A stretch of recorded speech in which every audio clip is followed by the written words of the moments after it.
Welcome. This is Barry Jones from Angelic Wisdom, and we're here for our weekly angel reading for December the 11th through the 17th, 2023. So, I'd like to begin by thanking you all for returning to this weekly series and to also welcome anyone who is new to our Angelic Wisdom community. I have just want to remind you of a few things. First of all, make sure that you have subscribed, select the all notification bell, like, dislike, and leave your comments. Also, if you'd like to get an angel reading with me, you can go to my current website, theangelschool.com/services. And if you'd like to support my channel with a donation, you can go to my PayPal me link for Angelic Wisdom. These these links are in the description area below this video, as well as any others that I might mention. Another link that you want to check out is for the general monthly reading for December. And by the time you see this, I would have posted the day before all of the 12 angel scopes for each zodiac sign. So you can, access it here on YouTube or through one of my other social media accounts. The my Twitter account or my Facebook Angel School page. So there's just several ways for you to connect with this. Now, why am I having so many pauses? Because I had the most difficult time putting this video, the phone camera, in the holder so that you can see it up close. The cards, I never touch it, but I don't know what happened. Anyway, and there just seems to have been this week starting, what was the date? What's the date? The 4th. A lot of technical issues. And I wasn't the only one in my household, like with my roommates as well. So it took me a day to figure out what was going on. And the thought occurred to me, oh my God, Mercury retrograde. I wonder. Because of the kind of problems we were having. Like websites, technology was just off. Phone call stuff was, the automated services were just off. So I looked, Googled, and discovered that for December 13th through January 1st, we are going to be in a Mercury retrograde. What's really interesting about it, this is what they call a pre and post weeks of Mercury retrograde. So I'm thinking to myself, gosh, if I'm feeling it this intensely, I didn't even know what was going on. It was so, huge that I had to figure it out and discover it for myself, and stumbled upon the information.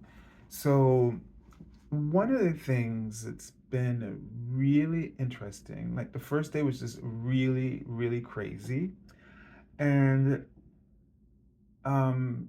it continues to be weird. I can't even think about what happened today. However, I've noticed something else interesting, and I'm seeing the word open. I don't know what they mean by that. But in some way, we need to be open to this Mercury retrograde in some way. I've noticed some just frustrating things happen. But I've also witnessed some really cool things happen. And for some reason, I can't drop one of them in my memory that feels right to share with you. But I had this thought today, and what, for instance, there was a lot of things in my head, and I'm saying the word changes. So this time period is going to create a lot of changes. There's a lot of important energies because of the holidays, and this allows for, at this time of the year where the universe really has an enormous and very generous qualities that the universe offers to us, just incredible goodwill. But what I'm noticing is almost like things. So basically, I had an enormous amount of things to do, unusually so, that I had procrastinated about, but made a lot of big issues in my head. And so I kept trying to avoid it to the last possible moment. And what happened was I just told myself, you know what? You're going to just have to dive in like you're diving into, for a swim, and then keep swimming, like keep as in keep go doing, and when you need to come up for air, you do, and then you dive again.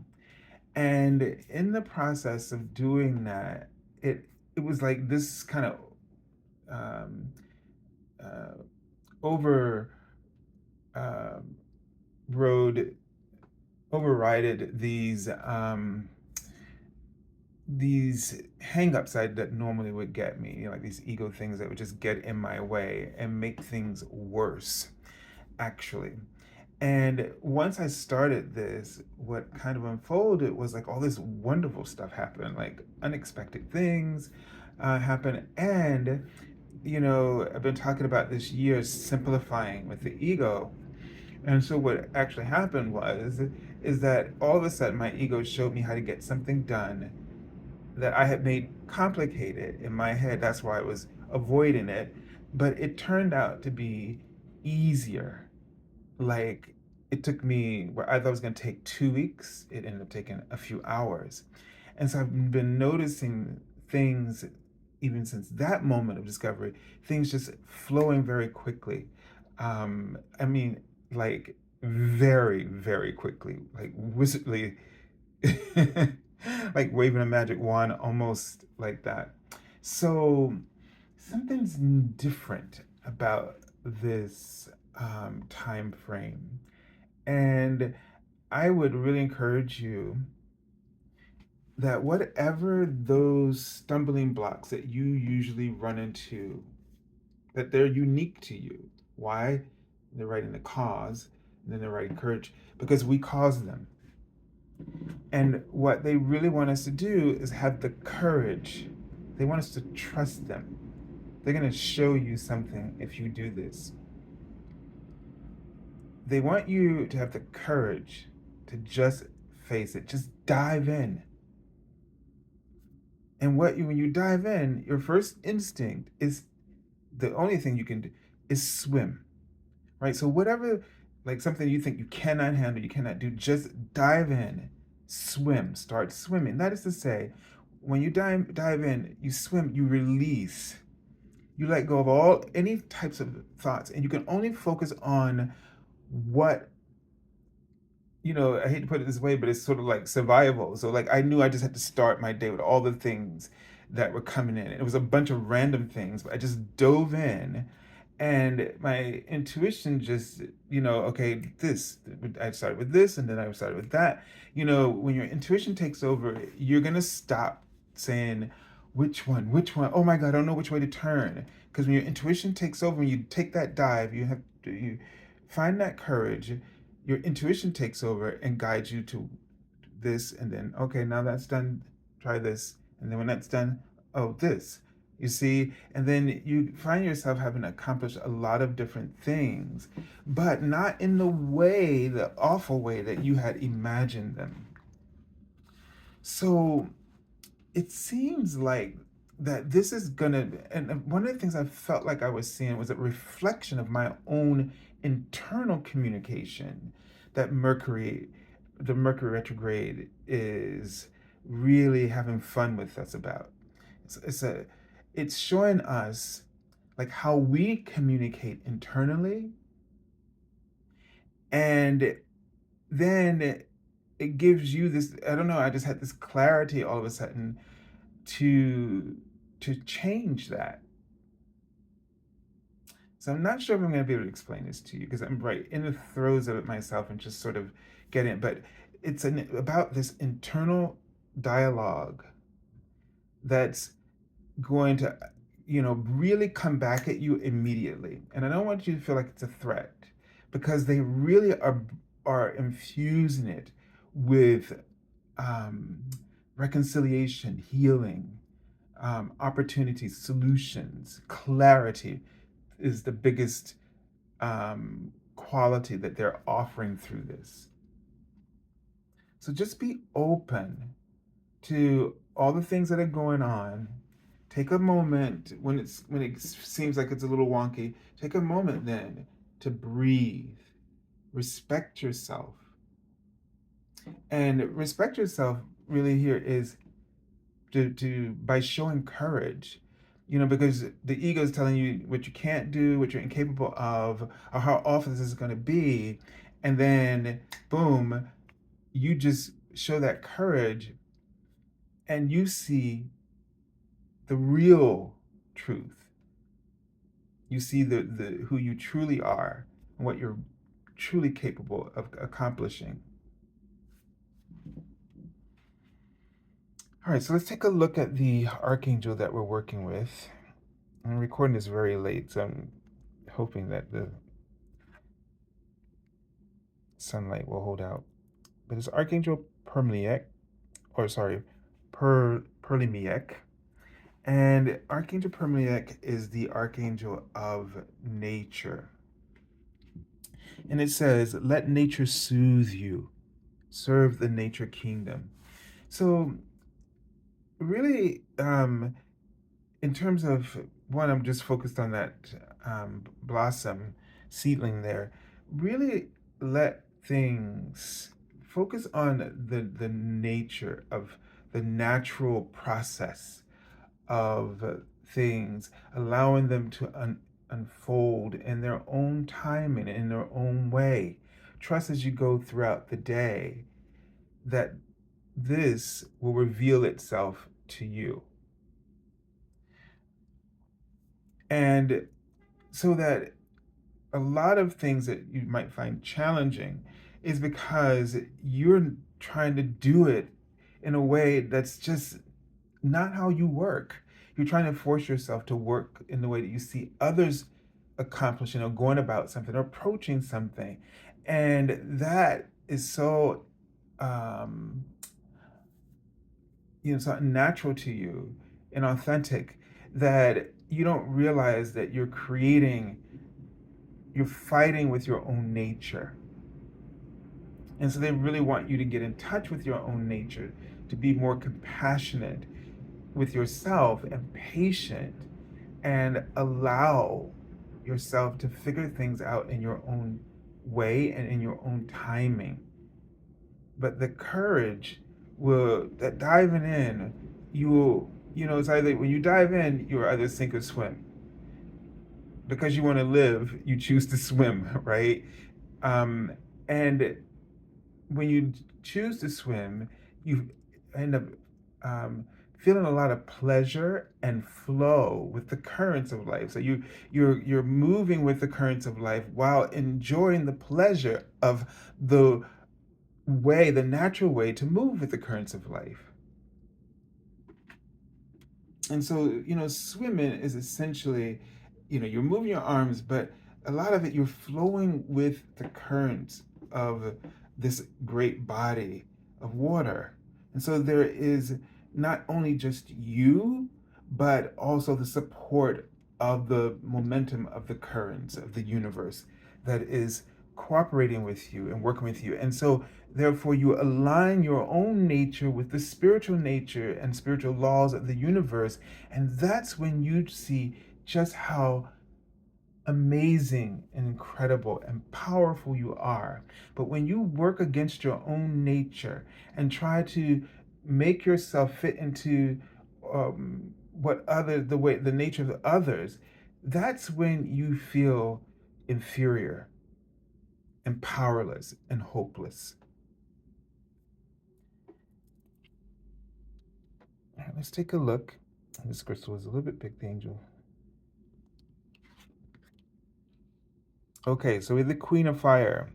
And this makes sense in terms of what we're talking about, because the Queen of Fire is definitely someone who has a lot of confidence in her abilities. And she has multiple abilities. She's, she's always able to create whatever she wishes. And so she helps to nurture um, others' gifts and talents, because she understands what it's like to be um, sort of this gift to life in terms of abilities, and having such a wide range. I like to think of her as like, I call one of my aunts Inspector Gadget. Just so if if she can think of it, if you know it, she probably know it. If you need help with that, she can probably help you with it. It's pretty much not much that she can't usually do. And when she knows her limits, she'll say so, right? But it's focusing on nurturing your talents, and the way right now to really bring out very latent gifts within you is to dive in with courage and just swim with the currents of your own nature and the currents of the universe, which are perfectly already aligned.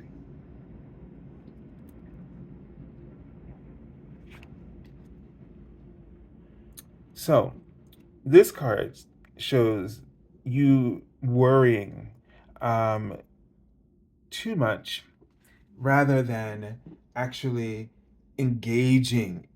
And you can see like the cauldron right there, sort of with that sacral chakra and all that orange energy. So really, think about really engaging yourself, um, immersing yourself in your work and with the community in terms of collaboration, and also let go, of this overthinking, because a lot of that is just your ego just projecting fears.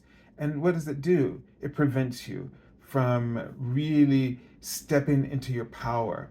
They want you to know that the energies that are surrounding you are, one, the universe is, they're writing, completely patient with you at all times, unfailingly. Um, the other thing that I saw, but I can't remember. And it's really important for you to embrace that. And then justice was the word I saw. And I get for that is a sense of everything come will balance out. You'll be working with karmic forces in a whole new way, the karmic laws in an extraordinarily um, new way.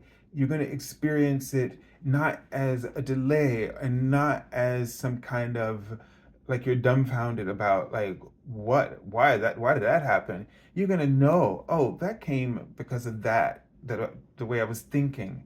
And you're going to be able to just see how to just switch it off for a moment and try it again and see how it happens, how it unfolds for you.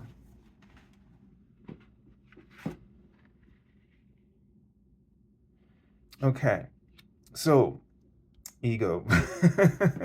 The ego is just the big thing here. So it almost seems as if that you're, despite the ego, that these great qualities, your gifts and talents and your creativity is really, if you trust your nature, if you don't resist it, if you go with it, then you're going to really work through some of these patterns and that your ego keeps presenting or has presented to you in the past, and they've been a great burden or place a lot of limitations on you. However, now your perception, they're writing, is shifting towards prosperity. And this is what they just wrote in front of me, and this is for everyone. It doesn't matter how you're getting there, how slow or how fast, but there is this shift in your perception around prosperity. And they are, the universe is intentionally, um, see the word progressive. So they're, you know, sort of initiating or accelerating the progress that for everyone dealing with the issues around self-worth and abundance. Okay. All right. So the card I already pulled from the bottom of the deck, the Four of Water. And so this card's message indicates, one, you could look at this card as about emotional grounding and the need for that, but also not to disengage from your feelings. So, the tendency is just ignore how you feel.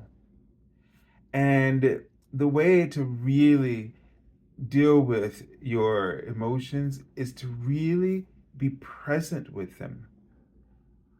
Be aware and call upon your angels for clarity and insights about what you're creating and about what you're feeling. It's weird to say, but also we should be able to really be present and in the moment. Um, the awareness is sort of processed through our appreciation. Yeah, we don't like all the feelings that we have, but feelings let us know where we are at all times. It's sort of like today, my watch gave me like like I had just gotten up about a couple of hours ago, and in the morning, that is, and then I think I had just done some meditations, and then all of a sudden I started to say to myself, okay, I got to get ready to get out of here. And the watch beeped to tell me that my stress levels had elevated. Now, I wasn't aware of it at all. And when it brought it to my attention, and then it asked me, and it gives me only these, some of you probably know, like a Fitbit, it only gave me like a certain amount of words. It's the same words over and over again. I always have another word in my head. And so when I was forced to choose the one, worry, and I said, when I chose that word, which at the moment I felt forced, and then I appreciated it, that they keep repeating the same words and don't offer you more, because they probably know that there's like those are the sort of the anchors. And so when I chose worry, and I thought, oh my God, this is a pattern. Every time I have to go somewhere, I start to worry, but I didn't realize it until in that moment it pointed it out right at the perfect moment, and I was able to have appreciation for that emotion because I realized that this is a habit. I saw my mom do it, I saw my grandfather do it, I saw certain people do that when they had to rush to do something or to go somewhere. And then it walked me through a little mindfulness. So it did this like little um, breathing exercise, and it did some kind of pulsation through the watch, and I could feel it in my wrist. And just took the breath, but immediately I stopped worrying because I appreciated the discovery. I had never made that connection between my activity and the approach that I had towards it and the perception of it and what it was doing to my body. this unnecessary tension.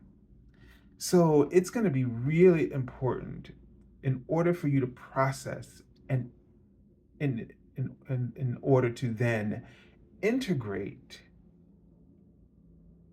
these new qualities that the universe is pouring into you. As you face things with courage, face your emotions with the same kind of courage. Um, you know, if you could ask yourself what this emotion is, like, what are you feeling? Or if you could be aware that you're starting to feel stressed, frustrated, or even when you're happy, not just to pay attention to the negative, but all the time paying attention to and monitoring your emotions as you're moving through an activity or transitioning from one into another. Pay attention, just if you can, kind of check in with the energy as you're doing something. Now you're about to finish it. How are you feeling about that, right?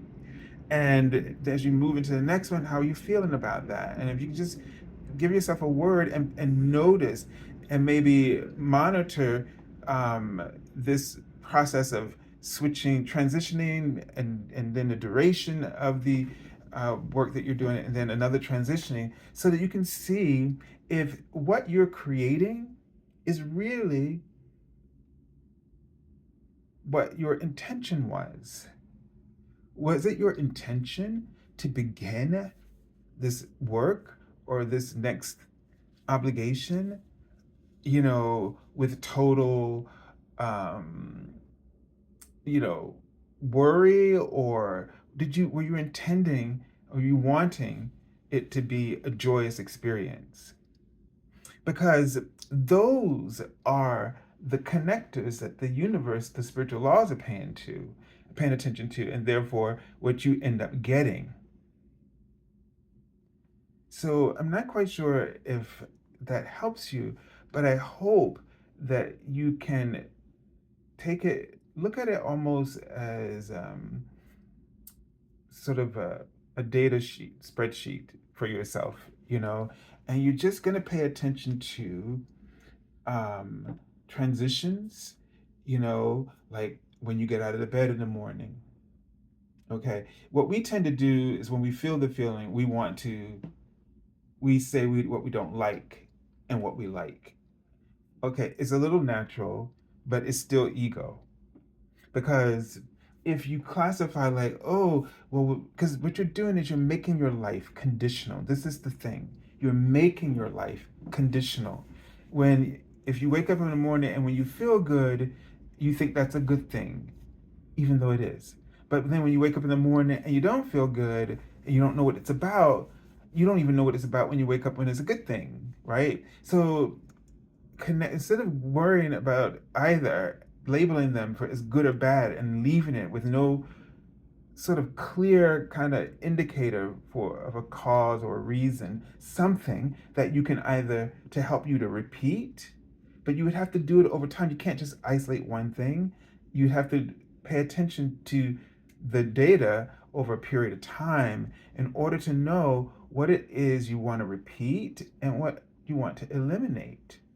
Like now, I want to eliminate every time I have something to do, like to go out. I want to eliminate worrying about getting out, on time, for example. Um, when I realized how that was affecting my health, that became what was more important. I think that's what I think sort of the alarm went off, was like, oh, this is affecting my body, right? Which isn't respecting my body. And so instead of looking at the emotions from, you know, like, oh, this person did this to me, and but then we go into the whole thing about that and we take everything personally about it. If we paid attention to, okay, this person does, and then and when you pay attention to how you're feeling and you go, wow, I'm letting this affect me, and this is what it's doing to my body, And so then it becomes a whole nother level of self-care, because now the person or that thing that happened doesn't matter, because this is affecting me. And if it's affecting my body in this way, it's then affecting everything else, my emotional, mental, and spiritual health. And therefore, then when I'm going to be mindful about it in a way that is about health and ultimately a, a life that's well lived and nurtured, right? Um, so that's the piece there that I think they really want um, to sort of help us to think about think about our health in that way, that we want to pay attention to our emotions in terms of that relationship with the body, the vehicle that our soul has been given great honor to journey through our lives with. And there's not enough attention. Our poor bodies, our poor bodies. We just really don't think about the body in this very important way.